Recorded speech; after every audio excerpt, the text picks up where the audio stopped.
Guys, welcome to the TruYou Unfiltered podcast, where I'm your host, Kyle, of course. The podcast is your go-to guide for navigating life challenges from a holistic approach. Whether it's being emotionally, spiritually, or financially, physically, we break down the path to help you skill up not just your business life, but your personal life as well, again, through business, family, and fitness. And in this episode, we're diving into some very popular subjects in terms of sales and AI with a guest who's transforming the game through AI-driven automation. We'll explore how businesses can scale personalized conversations, automate lead nurturing and closing, and finally solve the follow-up gap that costs so many lost opportunities. Whether you're a founder yourself, a sales pro, or just curious about how tech is reshaping the way we connect and convert, this one is going to be packed with value. And so then I have Petru here on today's episode. Welcome, brother, and thank you for hopping on. Dude, tell me about how in the world you got into AI. What was the last 5 years like? What was the build up? Yeah, it was totally unexpected because as a background, I'm a software developer. So inside the industry, the talk about AI was like since forever, back when Facebook started tagging us in the photos. And it was always close enough, but not really there until ChatGPT came around and it blew everybody's minds. So at first I was skeptical. I remember my sales mentor telling me, dude, you got to check this out. And I was like, yeah, I will. But I got to recruit two new people in the team.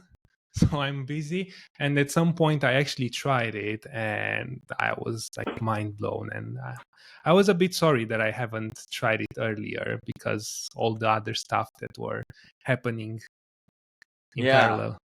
Yeah, no, I feel like it's happened to a lot of people too, and even now it's still happening. I mean, we're talking just ChatGPT, but it's amazing what else has came through even before that. I know, as far as just you look at I'll go back to the development of the internet almost, or in this case, digital marketing when it really hit. Do you remember Ty Lopez, that influencer guy? So yeah, you remember how he came out with that social media marketing agency course? A lot of people took it, but I don't know if you knew about it. But if you did or didn't, either way, I remember this was probably 2015 or 16, and Facebook ads were really brand new too. I'm talking could have been almost 2008. So this is where that was starting to kind of get the beta test of those ads, and then it's oh my gosh, I can make all this money with it, and now all these businesses are wanting to know about it. We're talking early adopters making a lot of good cash from it, and obviously the cost per lead, the cost per everything was way cheaper back then. And so it's nowadays, fast forward, 10 years later, it's we're seeing the kind of the same things, but with AI. Yeah.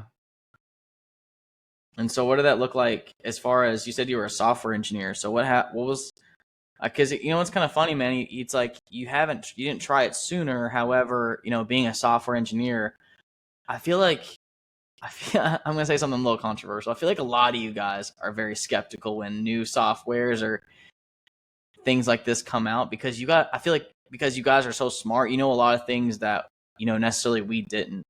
And so my question to you would be, why do you think you were skeptical in the beginning, given your background? Yeah, that's a great question. So, first of all, I was a few years into my business, and I think it was around when the Ukraine war started, and our country has a direct border with Ukraine. So it was a bit of a panic here. So our sales were going down, and I was trying to compensate that. So it wasn't the right moment, even though I'm pretty enthusiastic about technology and I love trying new things, but the timing was just not good. And also I remember when I was an internet Google in 2018, they were talking a lot about AI, and there were so many products, and it was so difficult to keep up. And I remember back then there was a lot of talk around photo editing, and design isn't my strongest thing. So I sort of got trained into trying to ignore the noise and trying to pick up things that are actually helping me right then and there. And I thought, well, this chat thing just sounds like an entertainment thing more than actual something that can bring me more sales, even though thinking with my knowledge today, it was exactly what I would have needed in order to engage more with all the leads. Because when you run ads, you got a lot of people near the door, but you need to make them come in, and that's where a warm human-like interaction helps a lot. I like that because like here, there's some truth to what you said though. You know, there was like you said, there was a lot of different tools out, and it was hard to keep up. You know, it's like a lot of times when you say yes to something, you say no to something else, and so I could totally see how that kind of held you back. And like little did we know, it's like you ever see that movie Iron Man, where Tony Stark has his AI robot in his basement, and he's like, "Daddy's home," and he's like, "Eh," and it's like, "Hey," you know, and it's like that's how I see ChatGPT and a lot of these AI deals. In this, like what I've been finding a lot of help with is like being in the marketing world of just running ads. In this case, was I think about data compiling. I think about and also the creative side of things. So like an analytical side of the brain and like the creative side of the brain. I'm constantly using both these sides of the brain where I'm getting deterred from one area or the other. And so, I'm finding that ChatGPT fits on both of those sides where it's very easy to be centralized. So I like to see that kind of in AI, like personally for me. And so, kind of what you're into as far as like the sales automation side of things go, I think that's also kind of on that same coin as far as okay, I need to be sure I'm managing my leads. I need to see where they're at, and I need to get booked appointments with them. And like, it's like you can do that with this stuff, you know.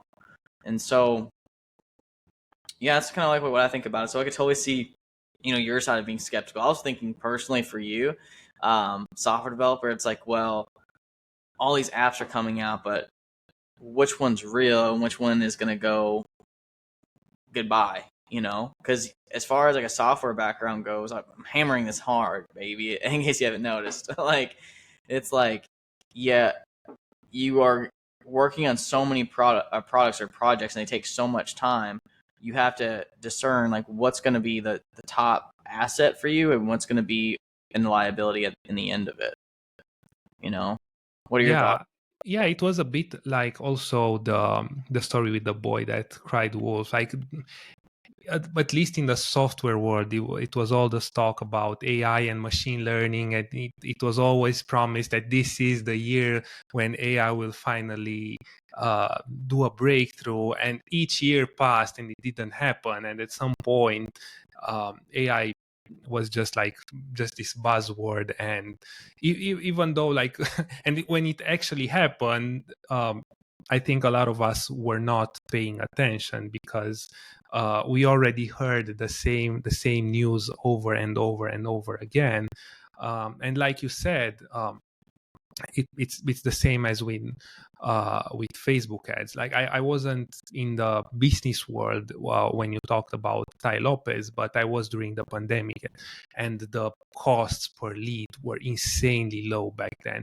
And I feel it's the same thing with ChatGPT, because it's not just a ChatGPT, but it's also the infrastructure behind it. Like, you can automate a lot of business processes that are maybe not super expensive, but are pretty expensive to pay someone to do them. And a lot of times, in the lead nurturing scene, you have fluctuations, and it's either you hire a VA and you pay by an hour, but then you cannot actually be that involved in training them and making them be very productive, or hiring someone to be on your team.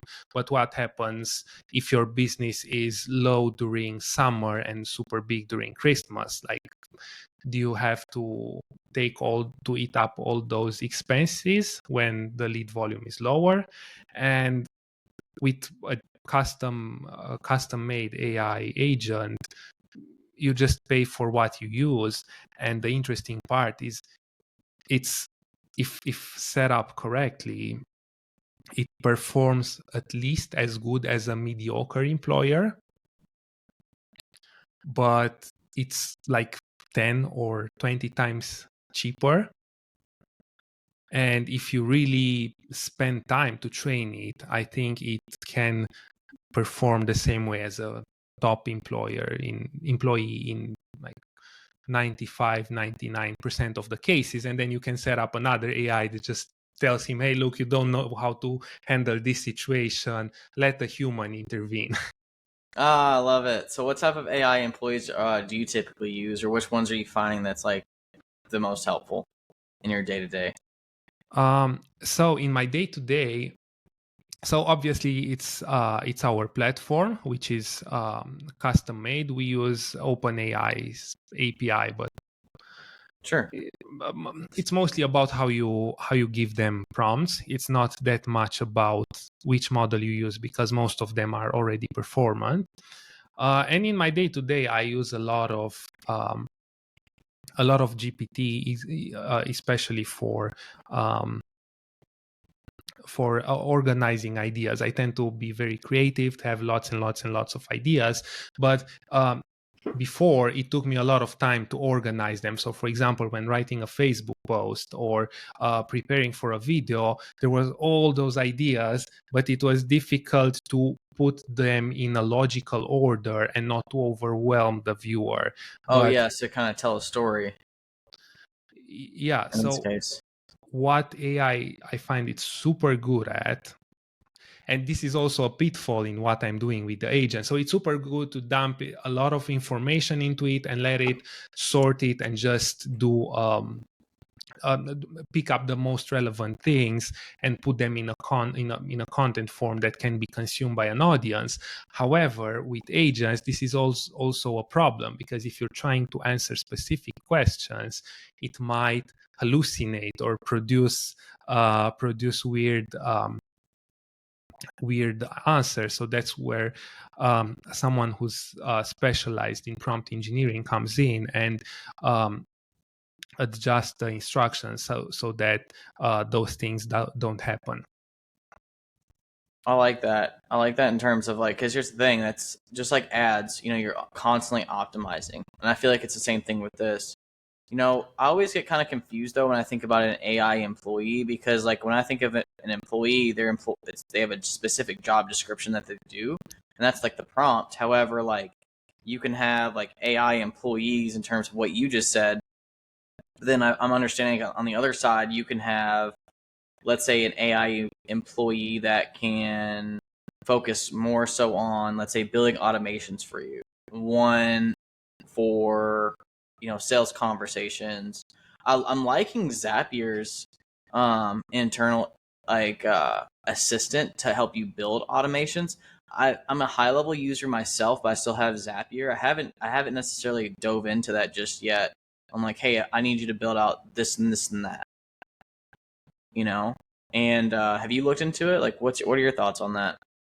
Yeah, it's funny because I only use Zapier once in a few months, Haha, and by the yeah. time I need to use it again to do some sort of automations, I already forgot how it used to work. Like my Right, my right. memory is very very short on those things. So yeah, I just saw that assistant thing, and I was actually using it today because I'm trying to integrate with a new tool, and I just told it what I wanted to do, and it got my first steps already set up, and then for the details I can figure um, Yeah, yeah. those Like it out. takes sometimes forever to like know if you're like feel like it's man. I have a partner. His name is Brandon, and he was actually on this podcast before. But the guy is a genius when it comes down to like creating automations and building like digital products to make them scalable in the service based business. And I just remember him having to build out these robust onboarding automations. It would take him so long to build it sometimes because he had to make sure every step was built effectively and every piece of data was getting thrown the way he needed to. And he can mess that up by literally clicking one setting in the Zapier and it not firing off correctly. And so, I mean, think about that happening multiple times. I mean, especially me, like, shoot, I'm so glad that happens because it's like with like the AI side of things, because now it's just enabling, everyday people to start creating their dream, because it's deeper than just an AI bot. It's what's that going to do and why does it serve like your overall purpose too. Like we can get real deep into that real quick. you Yeah, know yeah, and a lot of times it's also not getting discouraged because Zapier can, as you said, fire wrongly at the wrong moments or not fire when you need it to. And I remember times when other friends that run businesses right. asked me to, hey, can you jump quickly on a call to help me fix this And it's this like an thing? emergency, right? Like, oh my gosh, Yeah. like I need your help now. Oh my god. like I Yeah, and it can still, even with the AI, it can still go wrong, but it, even if AI is not perfect, it's still way better than it used to be. Like I remember in 2019 when I started doing my coaching business, like everything needed to be like coded, like you had to write. I don't know if Zapier was around. At least I didn't know about it back then, right, but right. basically for every single thing you had to write custom code. And for me it was a big advantage for as being a software engineer, but I was always thinking about all those people who are not and who cannot use that. And I remember beating a lot of our competitors in a very short time because we could just scale so much quicker and offer better services because we could automate much more. And basically people were getting instant feedback and they were super happy with our services. We were teaching people how to write code, and back then there were companies who, like most of our competitors, just invited people in person to attend classes. So the world is changing so fast, and there are so many Well, great opportunities.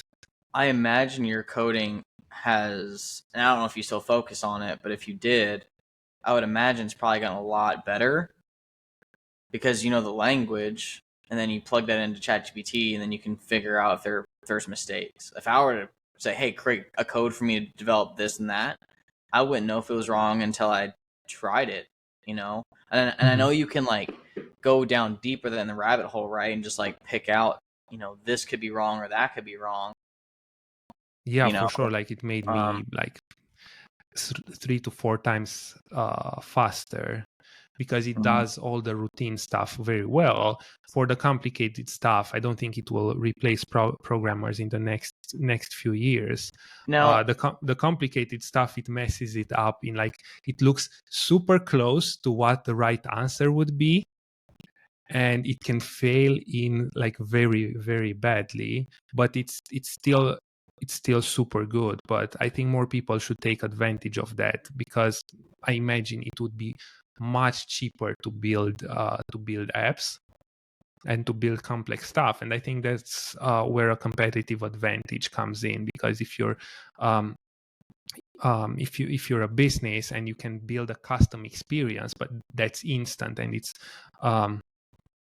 it brings value to the people at a much faster speed, which is what automation does.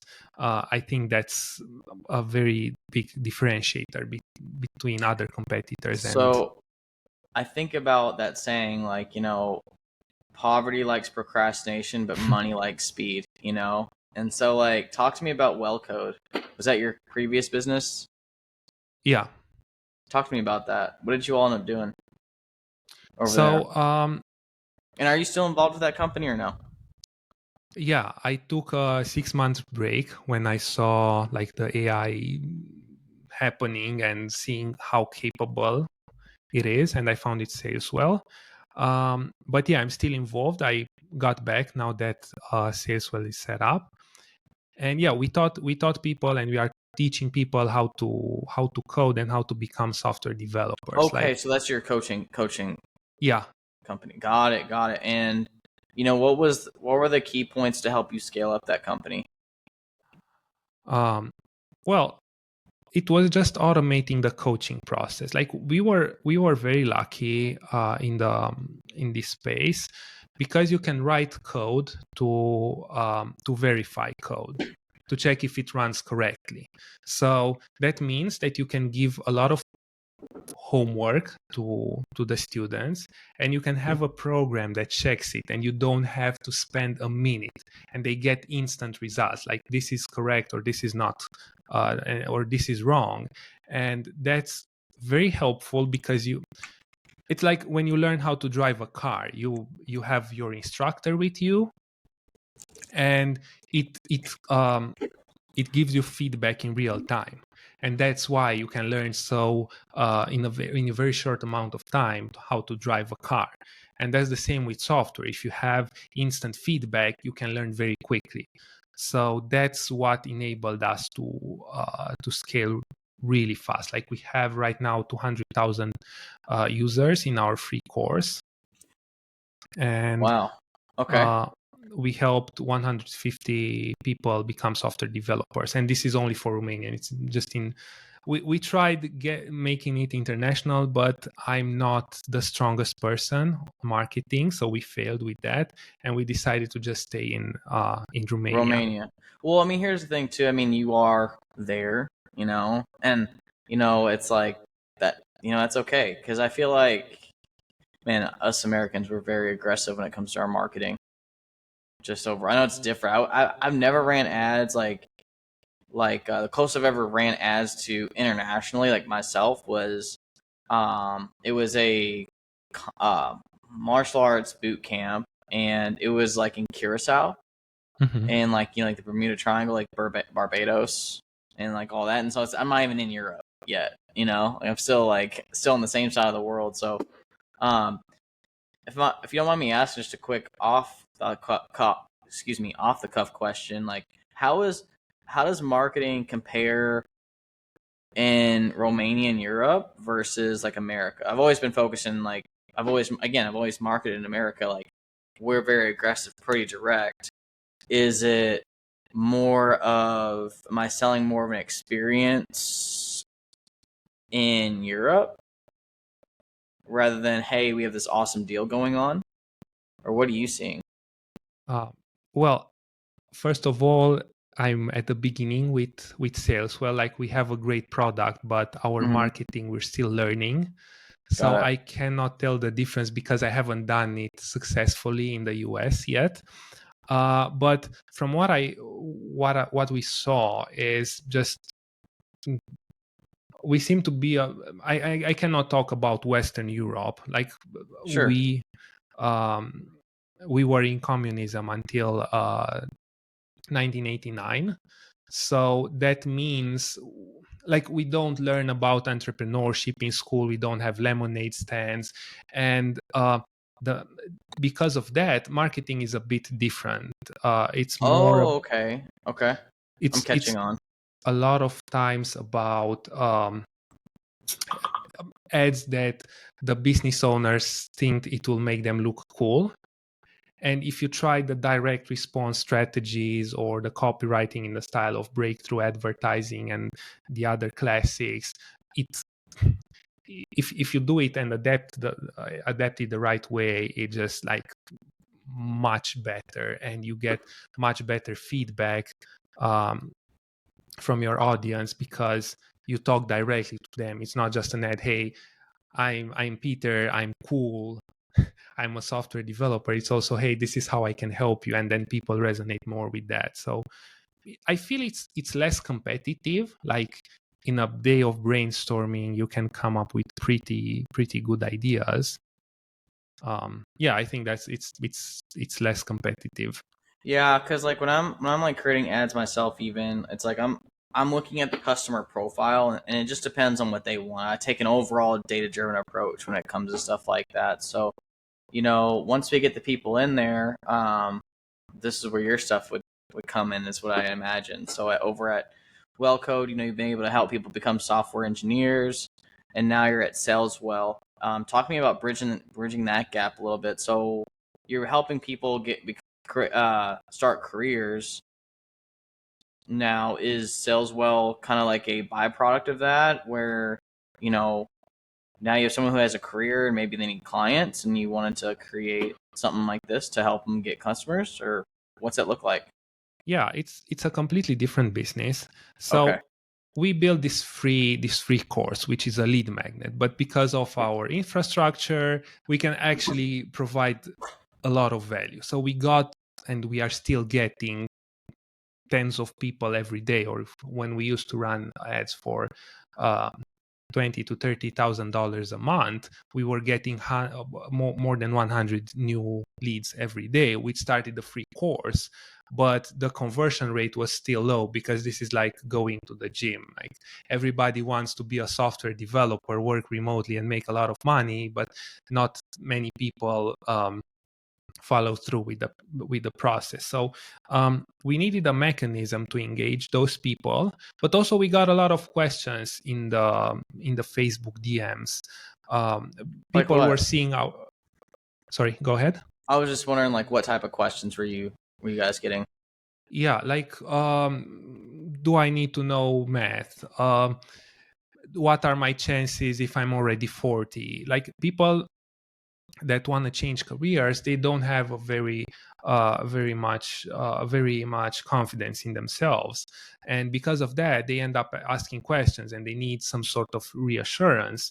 And I tried multiple times hiring people um, for handling the DMs, but they weren't converting. And the funny story, the closest that I got to this was when I hired my own chef. We used to have an in-person office, and we had the chef because we had a big sales team, and they were working evenings, because our target audience was more available to talk during evenings, because they were finished with their jobs. So I talked to my chef, and he was a very social guy, and he ended up converting, like, I think he generated um, tens of thousands of dollars in deals through the conversations that he has, because he was very natural. But at some point, he started looking into doing his own business, and um, he couldn't do that anymore, because he wanted to use his off time to work on his stuff. And I was like, oh, now we are losing clients again. So when AI came around, I realized that this is a very good opportunity, um, because you can teach an AI how to do this, and it will never leave you. It will never start its own business. Hopefully, maybe we'll see AI starting his own business at some point. But that was always a struggle. Talking to people over DMs, because speed is very important. So even if you hire a person full time, we were getting a lot of messages in the evening, and you cannot have a person answer at 9 p.m. the DMs on Facebook. So this is how this is why I started Saleswell. I wanted to build a solution for that, and I ended up taking a break from Wellcode and working on it full time, because I was very enthusiastic about the idea, and I wanted to see it built as quickly as possible. I love that, because that's something kind of, I guess you could say that I shared when I was like working on my first agency. It's like I had clients they would slip through the cracks, is all I'm getting at.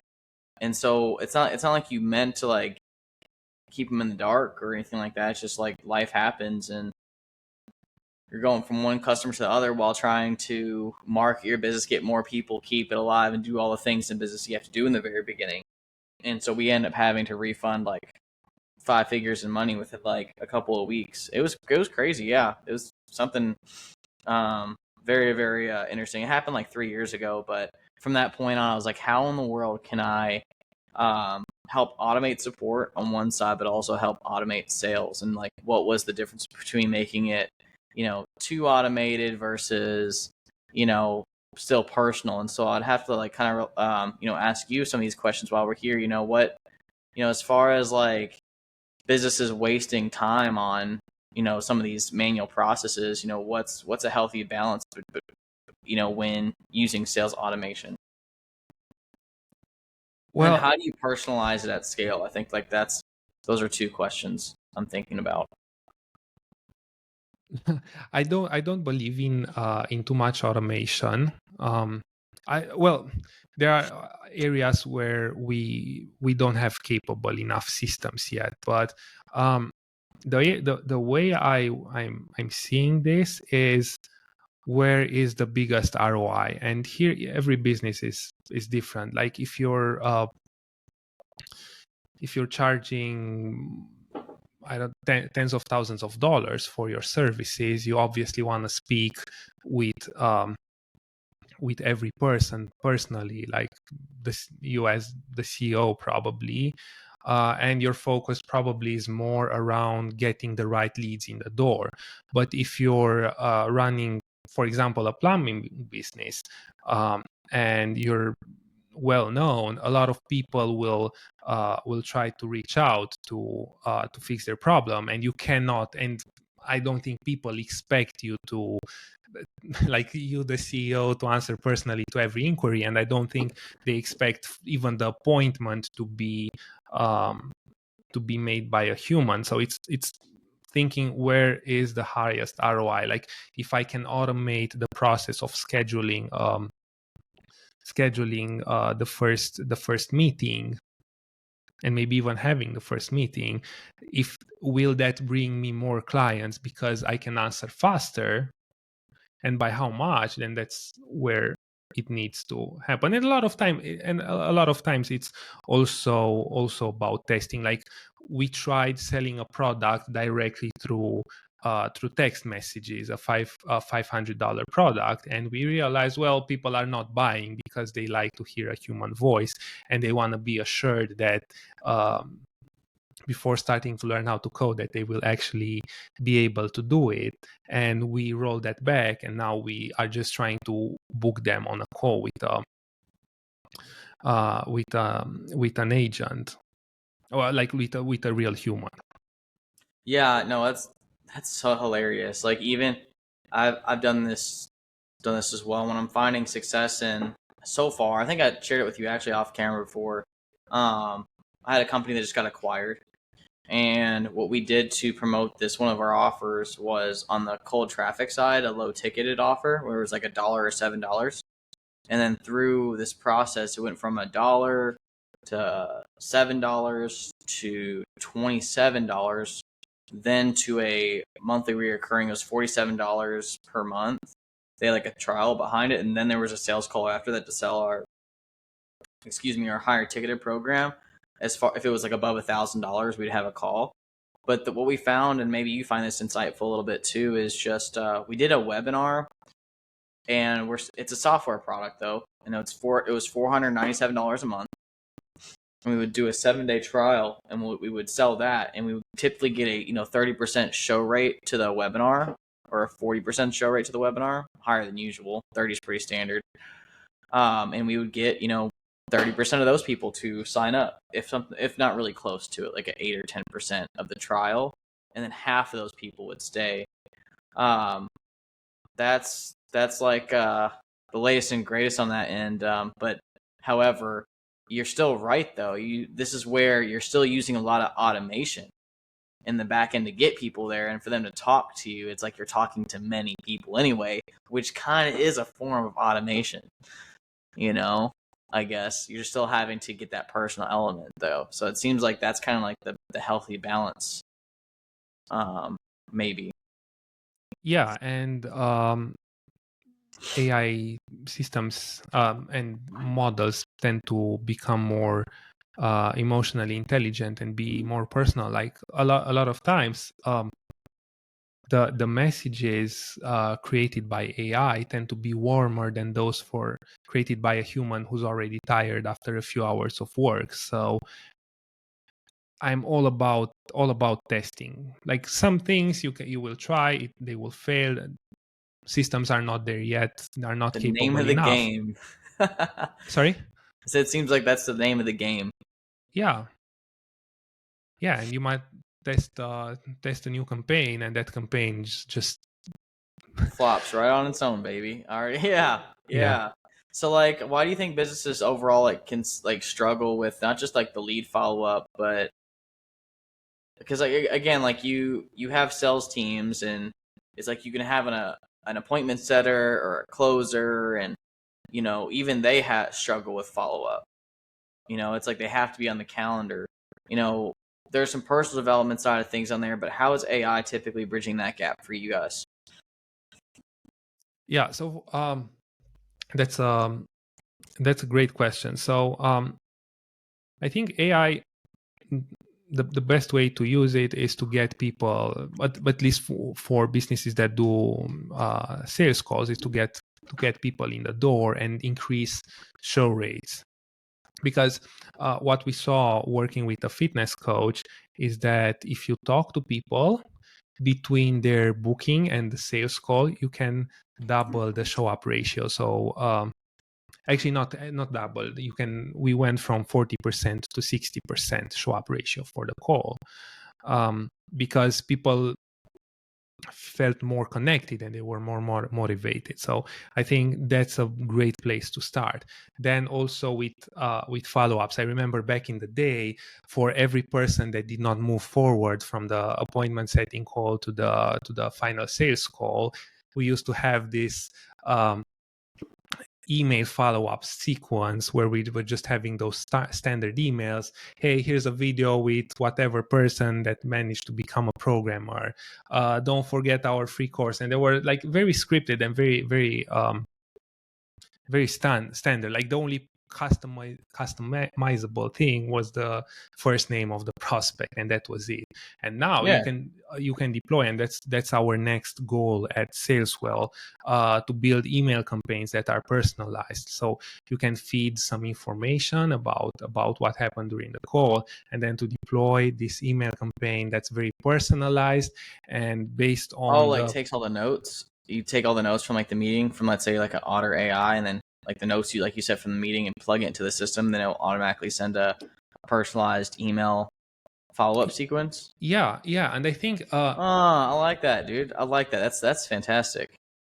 yeah, and I think the key is in moving from emails that are just, hey, here's the email, you're not supposed to reply to this, to make it in two directions. Like have Yeah. prospects ask you questions, maybe even the AI pretending to be someone else from the company who just gathers feedback, but then a salesperson can take that gathered feedback, and when it follows up 1 month down the road, it already has the hesitation. Like I'm just brainstorming here, but No, I love it though, because like right now in high level, we're testing something where like I don't have outbound people, like outbound AI agents like calling, but I have people who call us, and the agent will solely focus on qualifying the lead and booking the appointment. And after the call is done, like the notes get put into, like their card for information, and it's like, well, what else can we do with those notes? Can it fire off a trigger to like send an email based off of something like this? So I think what you're doing, man, is absolutely fantastic. I mean, I honestly would have no idea how to figure that out. As far as like building, it would take me a long time. Maybe I need to ask that AI Zapier or something. Like, you know. Um, but so as far as like, from growing that, as far as like building it, is that gonna be your all's like main focus, or are you guys just gonna focus on you know, booking bot automations, or as far as like sales well, what do you got? What's your all's main thing that you all focus on? Is it just AI automation, or is it like booking bots? Is it, go into that a little bit for me. So we are our biggest focus is getting more people into our system. So we're trying to create some word of mouth, because we can build agents that function way better than what most platforms are capable of, because we have a approach of, basically there's not just one AI that does the conversation, but there are multiple AIs, each specialized on a very specific task. So one is just focused on opening the conversation, then the other one is focused on qualification, then the other one is focused on objection handling, and then there's an AI that decides when to change between the active AI. Then there's an AI that supervises the conversation and decides, well, this needs a human, or like the system is pretty complex, and functions much better than the platforms that I tried. So we just need people to try it out, and to offer them a good service, so that they are very happy, and then start talking about it. Why don't you share your screen and kind of show us what it's all about? Yeah, sure. Put you on the spot real quick, gotta have a good time. Yeah, so basically, here's an example for a marketing agency. A lot of marketing agencies have their lead magnets downloaded, but then someone needs to follow up with those leads, because very few end up booking themselves to a call. So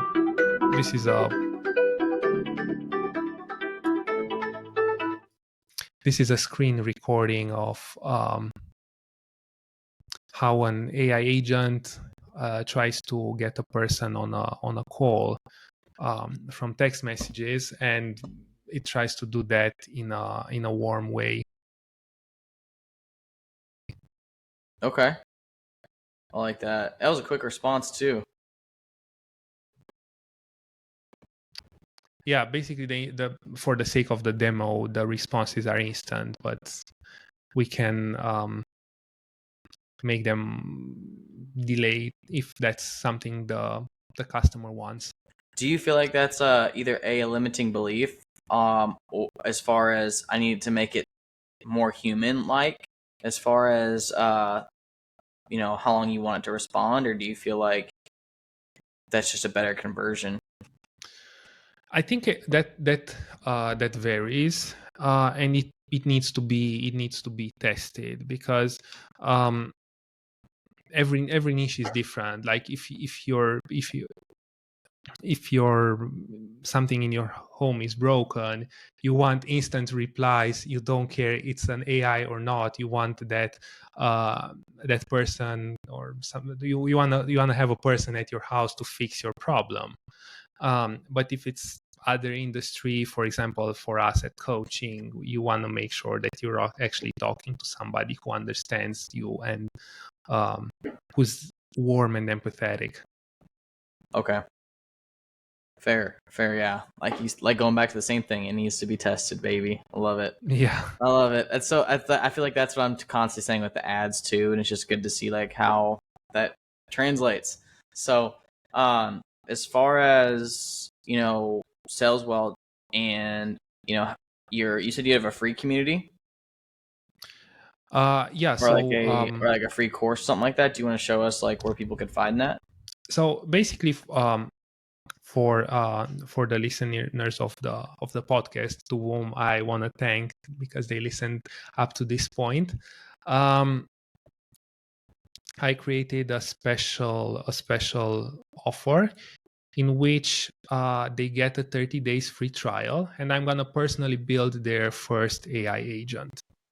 So for 30 days, they don't need to pay anything.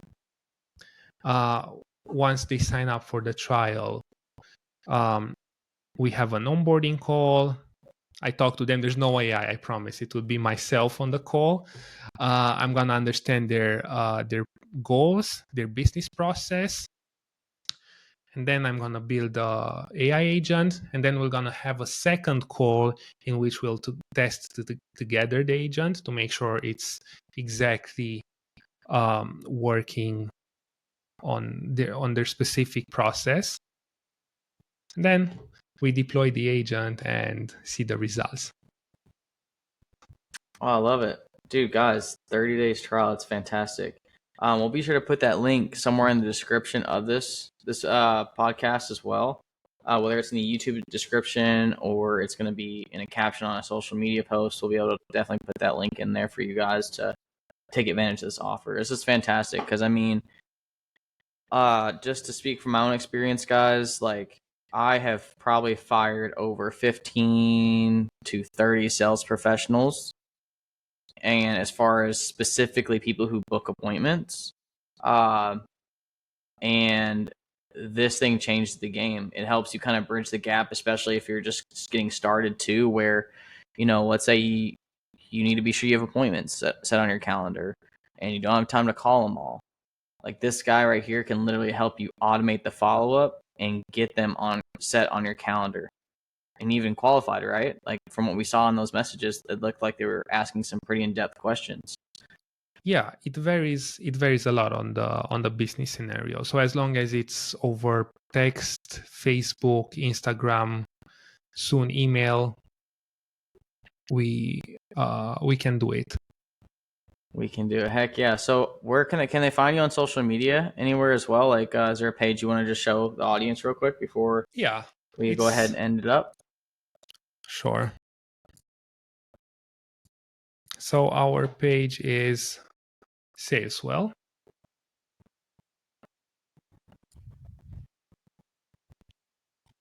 Sales well and it sells well. Yeah. I like it. There it is. Cool beans. So guys, go ahead and check him out. He is definitely an up and coming software company who has a wealth of information, has a solid background, and is on the way to taking the world by storm. All right. So anyways, Petru, thank you so much for taking the time to hop on here as one of our guests. I think our community needs this a lot, especially people who are just trying to skill up, but also help level up their business as well. And automation is something, especially with AI, has been something up and coming, and it's amazing every day. Every single day we see it improving. So whether it comes to like AI images all the way down to like what you're doing, it's totally next level. And with like a software engineering background, it's like an unfair advantage. So I love it. Thank you. Thank you, sir. All right, cool beans, guys. Thank you so much, and we'll see you on the next episode.